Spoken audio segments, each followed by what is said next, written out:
Hello అండి. నేను మీ శైలజ చిట్టి. Welcome back to my channel. ఇంట్లో కూర ఏం చేయాలో తోచనప్పుడు ఈ టమాటా, పచ్చిమిర్చి, ఎగ్ కర్రీ ఒక్కసారి ట్రై చేయండి. చాలా తక్కువ సమయంలో తయారయ్యే ఈ కర్రీ అన్నంలోకైనా, చపాతీలోకైనా అదిరిపోతుంది.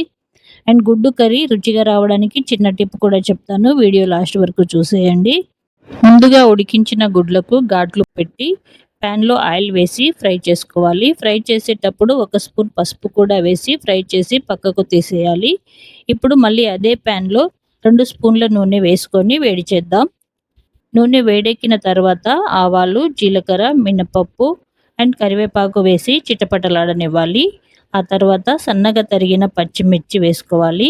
ఇందులో నేను ఉల్లిపాయ వేయట్లేను. కంప్లీట్‌గా ఉల్లిపాయ లేకుండా పచ్చిమిర్చి, టొమాటోతోనే రెసిపీ చేస్తున్నాను.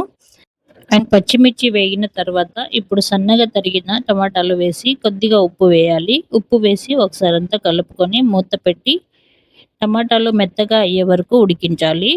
టమాటాలు మెత్తగా అయ్యాక కొంచెం అల్లం వెల్లుల్లి పేస్ట్ వేసి పచ్చి వాసన పోయే వరకు ఉంచండి.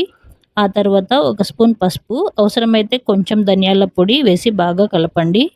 మసాలాలు వేసిన తర్వాత మంటను తక్కువగా పెట్టి 1 నిమిషం వేయించండి. ఇలా చేయడం వల్ల మసాలా ఫ్లేవర్ బాగా పడుతుంది కర్రీకి. ఆ తర్వాత మూత తీసి కొద్దిగా నీళ్లు పోసి మనకు కావలసిన గ్రేవీ కన్సిస్టెన్సీ వచ్చేలా కలుపుకోవాలి. అండ్ ముందుగా ఉడికించి పెట్టుకున్న గుడ్లను గ్రేవీలో వేసుకోవాలి. గుడ్లకు మనం పెట్టిన చిన్న ఘాట్ల వల్ల ఈ మసాలా గుడ్లకు బాగా పట్టుకుంటుంది. ఇప్పుడు మూత పెట్టి తక్కువ మంట మీద 3-4 నిమిషాలు ఉడికించాలి. గుడ్లు విరిగిపోకుండా మధ్య మధ్యలో కలుపుతూ ఉడికించాలి. ఇప్పుడు ఒక చిన్న టిప్, కర్రీ చివర్లో కొద్దిగా గరం మసాలా పొడి అండ్ కొత్తిమీర వేసి కలిపితే ఫ్లేవర్ చాలా బాగా వస్తుంది. అండ్ గుడ్లను గ్రేవీలో ఉడికించడం వల్ల మసాలా రుచి గుడ్లకు బాగా పడుతుంది. ఇప్పుడు స్టవ్ ఆఫ్ చేసేయండి. అంతే, మన టేస్టీ టొమాటో, పచ్చిమిర్చి, ఎగ్ కర్రీ రెడీ. వేడి వేడి అన్నంలో ఈ కర్రీ వేసుకొని తింటే సూపర్గా ఉంటుంది. మీరు కూడా ఈ రెసిపీని తప్పకుండా ట్రై చేయండి. రెసిపీ నచ్చితే లైక్ చేయండి, షేర్ చేయండి అండ్ మరిన్ని రెసిపీస్ కోసం మన ఛానల్ని సబ్స్క్రైబ్ చేసుకోండి.